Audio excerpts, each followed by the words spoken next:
हे नारद, जब दक्ष के उस महान यज्ञ में घोर उत्पात मचा हुआ था और सभी डर के कारण भयभीत हो रहे थे, तो उस समय वहां एक आकाशवाणी हुई। हे मूर्ख दक्ष, तूने यह बहुत बड़ा अनर्थ कर दिया। तूने शिव भक्ति दधीचि के कथन को प्रमाणिक नहीं माना, जो तेरे लिए परम मंगलकारी और आनंददायक था। तूने उनका भी अपमान किया और वे तुझे शाप देकर तेरी यज्ञशाला से चले गए। तब भी तू कुछ नहीं समझ सका। तूने अपने घर में स्वयं आई साक्षात मंगल स्वरूपा अपनी पुत्री सती का अपमान किया। तूने सती और शंकर का पूजन भी नहीं किया। अपने को ब्रह्मा जी का पुत्र समझकर तुझे बहुत घमंड हो गया था। तूने उस सती देवी का अपमान किया है जो सत्य पुरुषों की भी आराध्या है। वे समस्त पुण्यों का फल देती है। वे तीनों लोकों की माता, कल्याण स्वरूपा और भगवान शंकर की अर्धांगिनी है। सती देवी प्रसन्न होने पर सुख और सौभाग्य प्रदान करती है। वे परम मंगलकारी है। देवी सती की पूजा करने से समस्त भयों से छुटकारा मिल जाता है और मनोवांछित फलों की प्राप्ति होती है।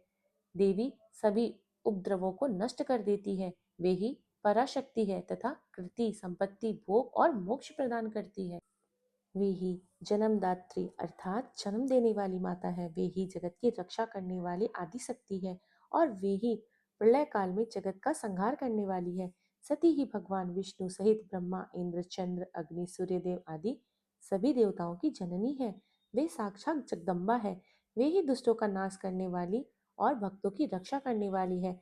ऐसी उत्तम महिमा और गुणों वाली भगवान शिव की प्राण प्रिय धर्मपत्नी का तूने इस यज्ञ में अपमान किया है।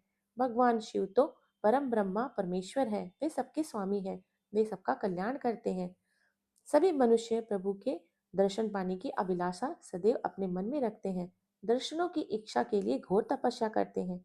वे ही भगवान शिव ही जगत को धारण कर उसका पालन पोषण करते हैं। वे ही समस्त विद्याओं के ज्ञाता और मंगलों का भी मंगल करने वाले हैं। वे ही समस्त मनोकामनाओं को पूरा करते हैं। वे दुष्ट दक्ष, तूने उन परम शक्तिशाली भगवान शिव की शक्ति की अवहेलना करके बहुत बुरा किया है। इसीलिए तेरे इस महान यज्ञ के विनाश को कोई नहीं रोक सकता।